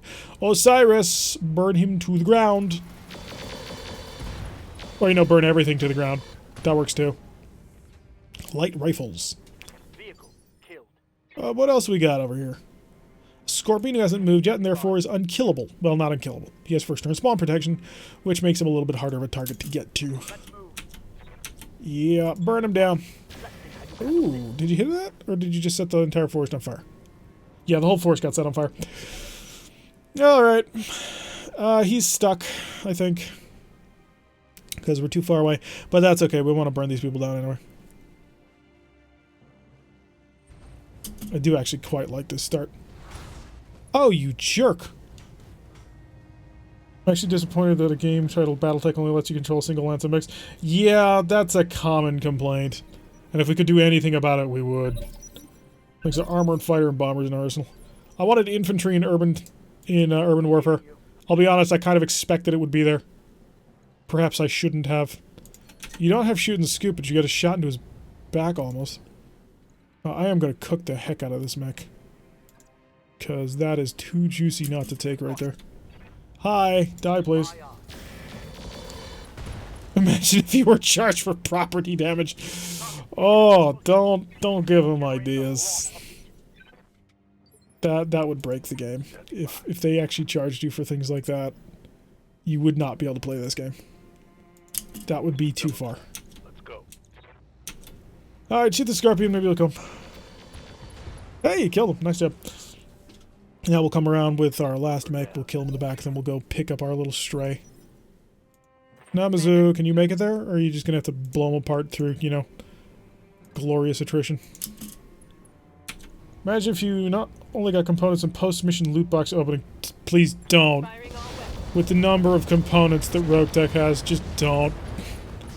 That would kill me. Target eliminated. Alright, we gotta go back and pick up our kids. Hey, you, get over here, gosh darn it. Do I have to, like, get up there and hold? There you go. Woo! Alright, so, at the time of starting the mission, we were 529,911 Seabills. Let's see how much the new aspiring player will have after his first mission, which was not a windfall, considering we blew most of the mechs to pieces by coring them out. But a fairly decent mission payoff, because we took very limited damage, none on quite a few mechs. So I need mech parts, so I've got to grab these. I would grab more if I could. So we're looking through what other stuff that we would like. A medium laser is not super interesting, but SRM-6s are pretty powerful because they pack 48 damage out of 3 tons. That's not bad. We'll probably grab one of those. But we don't have any heat sinks at the moment because you don't start without any beginning equipment anymore. Jump jets are mostly useless, and the light rifles and the heavy rifles are an interesting way to get a lot of firepower and a fairly light thing at fairly close range. So, or we can grab a couple of internal combustion engines because they sell for a lot. I'm going to grab the SRM-6s because I think I might be able to turn them into a decent mech soon. So it then fills out a fluid gun, a light AC-2, which is useful. Probably should have grabbed the second light AC-2 now that I think about it. A pair of light rifles, which is mostly useless. Triple machine guns, which could be useful later. Heat sinks that we're going to desperately need if we want to build more mechs. Some ammo, part of which we're not going to use because we're going to probably get rid of these light rifles under the new system. And some SRM ammo to power our brand new SRMs. Not terrible. It's not a great RNG roll, but that's partially because we didn't give it a whole lot of good equipment to get. I didn't spend the time and effort to bit by bit pick apart mechs so we could get a lot of stuff. Probably should have, but hey, I'm a new player starting brand new off. I know that's not true at all, but hey. I've been playing this for 300 hours, I think, which is much less than some people, but it's a pretty decent amount of BattleTech play game. In your experience, what's the best way to get mech part blowing legs off? The best way to get mech parts is to fight somebody who's got an XL engine and blow out a torso. You get 4 parts for doing that as long as you don't break the rest of the mech. Blowing the legs off will get you 3 parts. It also is great for crowd control because if you can knock off one leg, then it's really easy to snipe out the second leg.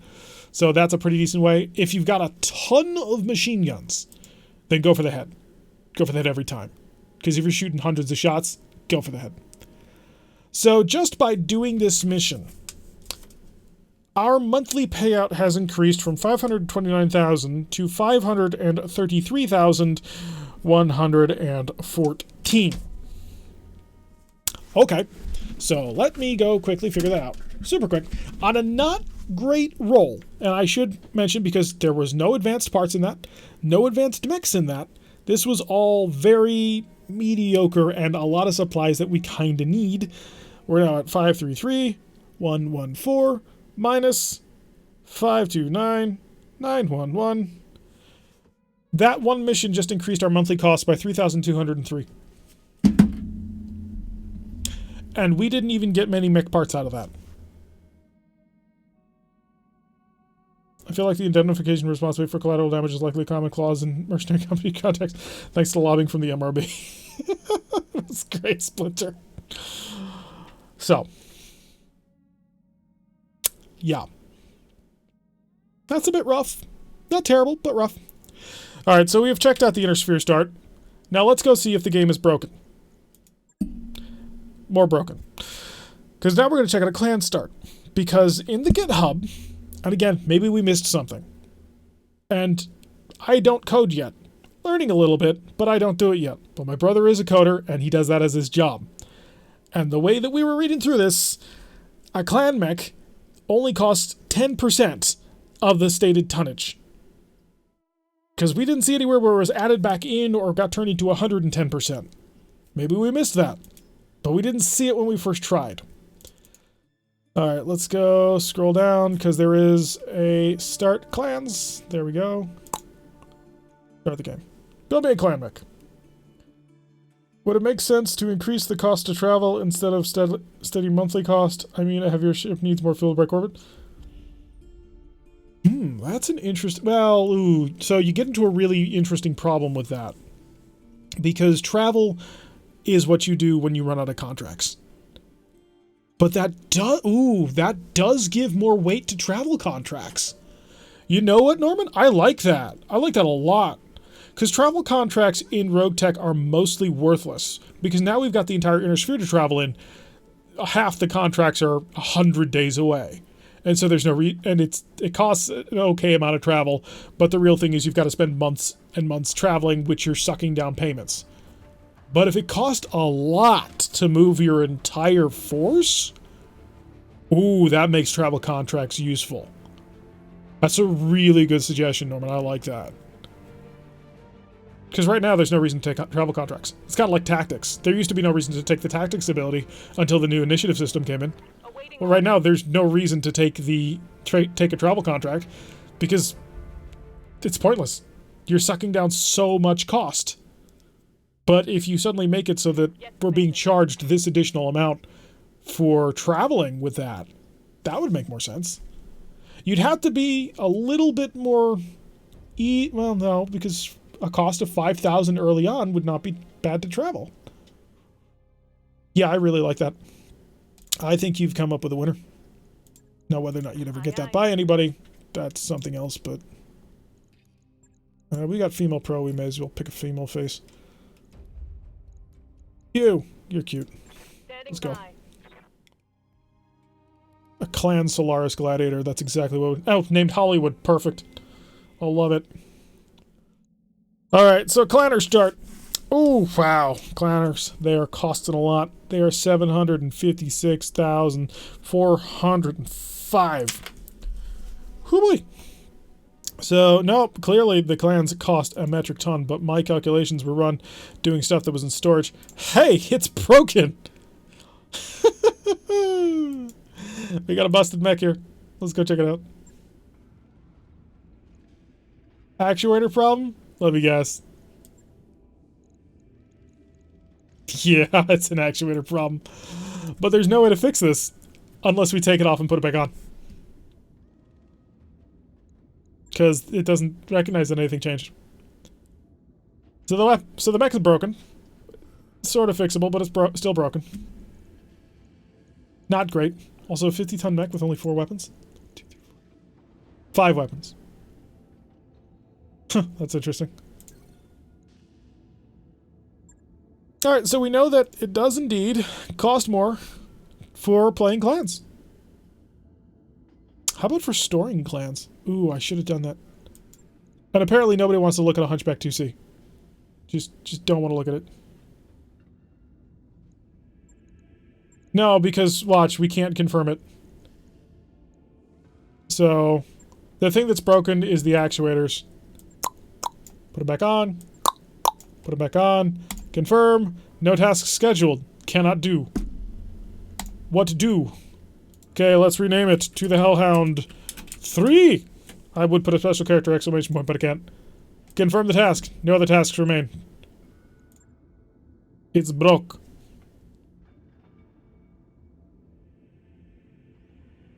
Now to find a way to suggest a change to the deals without getting banned. Oh, you like to live life dangerously, sir. And of course the Scarecrow Prime. When the hell did that happen? 300 hours in the game and I've never noticed I could do that. Jesus Christ.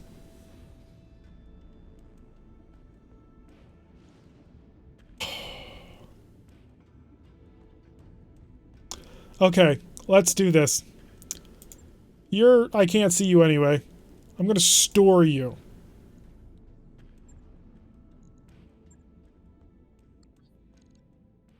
And now it costs me 672,252. That is a significant drop. Holy crap. So 756,405 subtracted by 672,252. That is an 84,153 C-bill drop by storing that.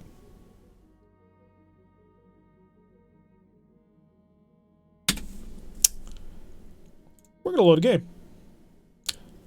We're going to load... Let's load the Black Sheep. Long game.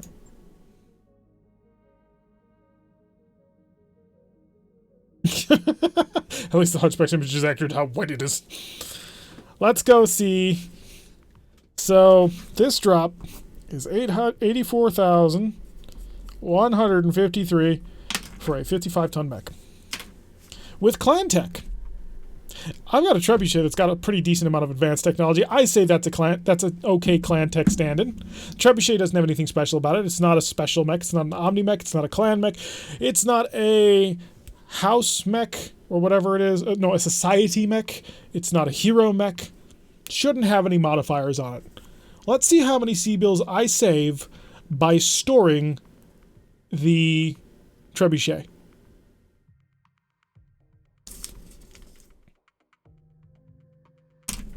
And this is the last thing that I kind of really wanted to test.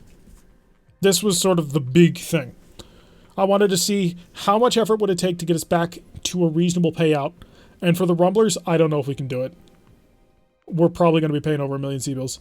And for the Black Sheep Squadron, and similar problem. So we're probably going to mod that. I'm probably just going to mod it into irrelevancy. I understand the original reason they probably made it. Originally, they probably wanted to charge you more for your specific mechs that you had active, and then they realized they could do it for everything else, and they said, okay, we got to do this. I think that's how it happened. I don't know. That's pure speculation on my point, but that kind of feels appropriate. And then they threw in the system, they dived for it, and it doesn't feel fleshed out. Mech Bay. To the Bay. Okay, where is it? 55-Tron TBT-4M. Nothing special about this mech aside from all the super special equipment, which I figure clan tech level. Right now, we are being charged 1,328,761 C-bills. Store. Confirm. Move to the Argo. We are now being charged 1,343,549 C-bills. So, if we go and go to our calculator, and yes, I'm kind of doing this from that fact, and also because I can't do that math in my head really quickly. 1,328,761 minus 1,343, guilty spark, 549. Negative 14,788.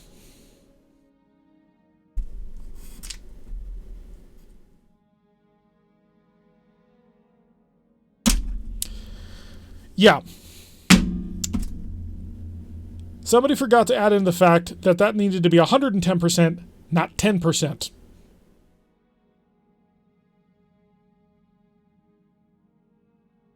This is half-baked. I don't even... This is the patch change that cannot be undone, that cannot be removed from the game, that will be common moving forward. That is an integral part to the future of RogueTech. And right now, an Inner Mech in storage is 14,788 C-bills more than having it active on the line, and a clan mech is 84,153 C-bills off the price if you put it in storage.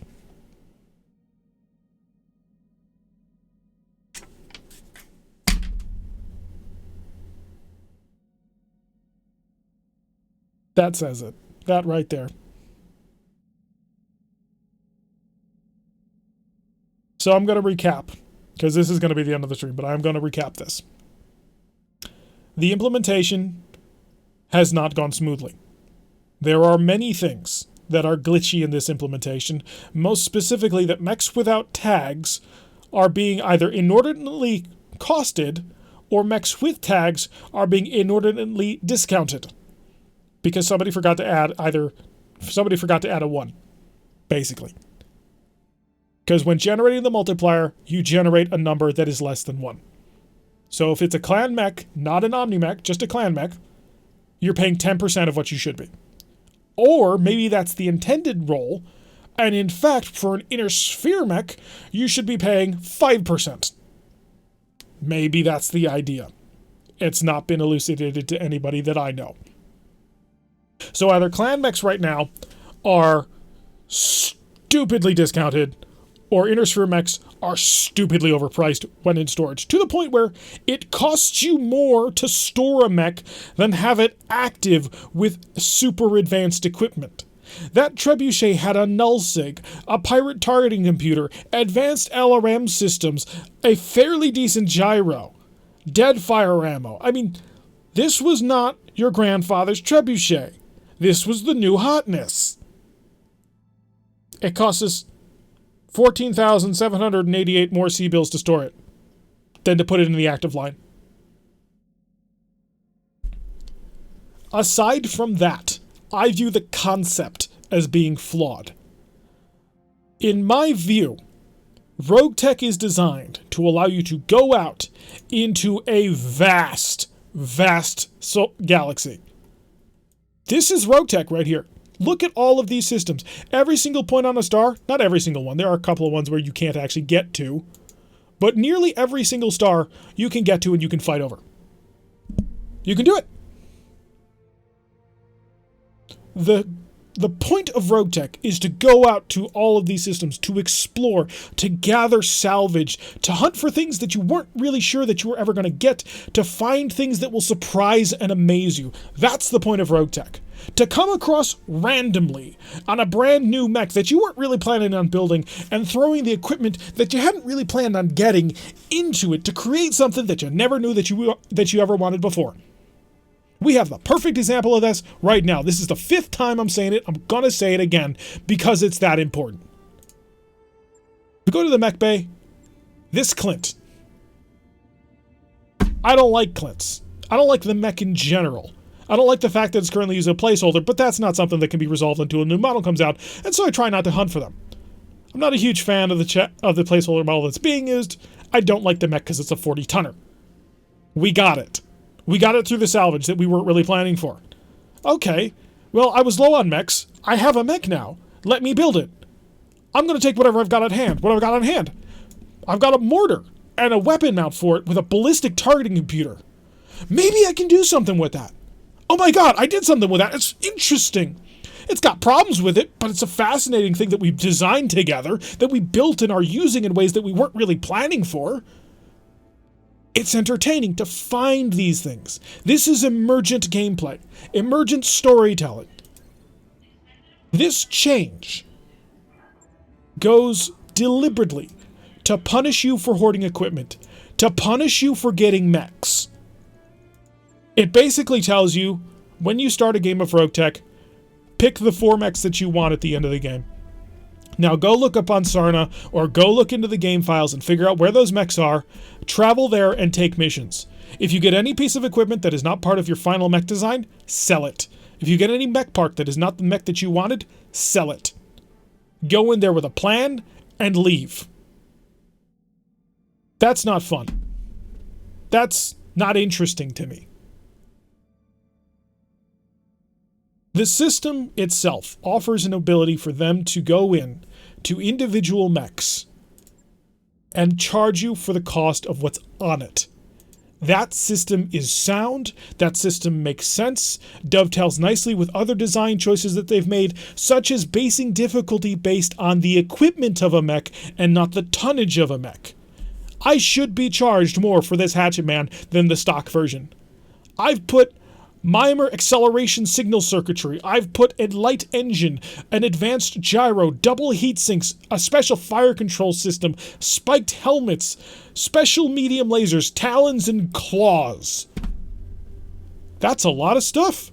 That's a lot of advanced stuff. I should be charged more for it. I shouldn't be charged for holding stuff in my inventory because maybe someday I find something interesting that I want to throw together.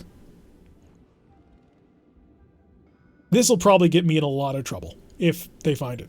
If they care about me at all, which, to be fair, they probably don't. I view this change as a major step backwards in the hunt for more fun and interesting things in RogueTech. And I think that this is antithetical to the gameplay loop that has evolved through expanding your choices and expanding your options. We have in this game more mech variants than I think are in any BattleTech game ever made since the tabletop. They are custom mechs that guys threw together just because they wanted and thought it would be funny, and they put it into the game. And now what do we got?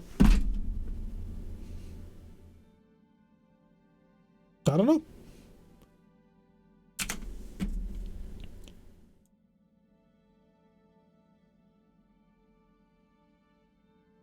This game is really fun. I love RogueTech. I absolutely adore RogueTech. I love playing it. I love going through the missions, and I love exploring what's out there in the galaxy. This change seems tailor-made to punish me for trying to play the game as an open-world experience. It's not implemented correctly. I mean, we can see the bugs in the system, and they're not hard to find. And the payments that they're asking you to make are just ridiculous. Somebody, please, needs to go back and rethink this entire idea. Again, charge me for the advanced equipment on a mech. Charge me for stuff I'm using. It's great. That's a fantastic idea. That way, you now make more decisions on that. But don't charge me for holding stuff in my hold. Don't charge me for exploring the game. You gave me this huge playground to play in, and now you're telling me, well, if you go on the swings, you can't go on the slide. If you take the slide, you better not look at the crazy horse. How is that fun? How does that expand the options? I was told to make an informed opinion, that if you wanted to actually get involved in this conversation, you had to look at it in game. Well, we did. For a new player, you're looking at about a 5,000 increase in price that you're going to be paying every single mission that you do. That's going to add up quick. We have been through experiences where we are scraping along the bottom before. And now you're going to add 5,000 every single time that I go up. And if I lose a mech, I don't get a discount for not having another mech in queue because I've still got to pay for all the junk that I'm hauling because I desperately need parts so that when I do get a mech, I can fit it as fast as possible to take more missions.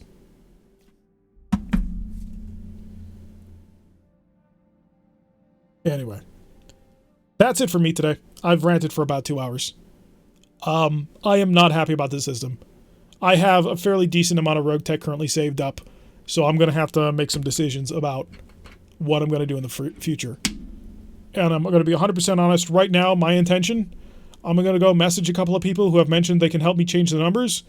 Or actually, I think I know where to change the numbers already, but if I can't, I'm going to message them and say, show me how to do it. And I'm basically going to mod this out of existence. I'm going to take that price and just chuck it out the window.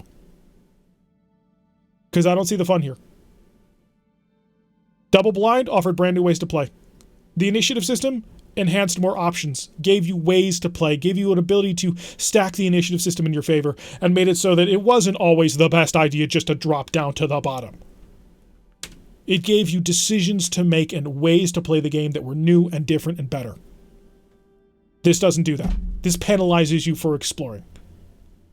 Anyway, thank you all for joining the stream. I'm really surprised at how many people actually ended up hanging around for me to just basically rant for 2 hours. Y'all are awesome. I want to also preface this. RogueTech is an amazing mod. It really is. And they have made some incredible things happen in this game. The mech bay alone would make this a must-have on your BattleTech game. But they have gone so far beyond what anyone, I think, ever thought that they could do. I adore this mod. And the mod makers, I know that some people say that some of them have a bad reputation, but you know what? They got a right to have an attitude. They made this. They made this amazing thing. And I cannot possibly thank them enough. If they had a Patreon, even in the financial position that I'm in, I would chuck in money because what they've done is incredible. But I do not think this decision is a good one. I think this decision harms the mod. I think this decision harms the fun that the mod can be had. They're amazing people for what they've done. And every single one of them deserves a pat on the back. But sometimes you miss something and you do something that is out there. And people gotta say something about it.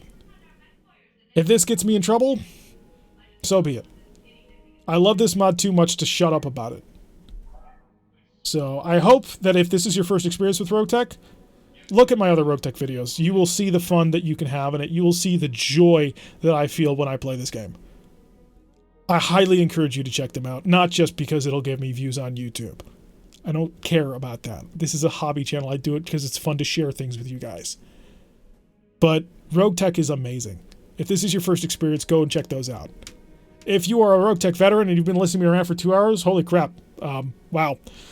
But yeah, check out the rest of the channel. You may enjoy it. Starfleet Command is also really cool. Anyway, I've been Tarak. If you like this content, don't expect a lot of it. I don't like ranting on screen. I think it's not good for people to sort of inject this kind of... I gotta say it, I think it's a bit this negativity into this space. Especially when this team has brought us so much love. But, yeah. If you like this content, don't expect a lot more of it. If you want to receive notifications when I release my normal content, which I highly suggest you sort of check out on the channel to make sure you actually will like what I'm going to bring, then maybe hit the like button and subscribe. And yeah, I will see you all for tomorrow's RogueTech episode as we continue Ripper's Rumblers, as they keep fighting their way through everything that they can get their hands on. Yeah, good night, everybody, and have a good one.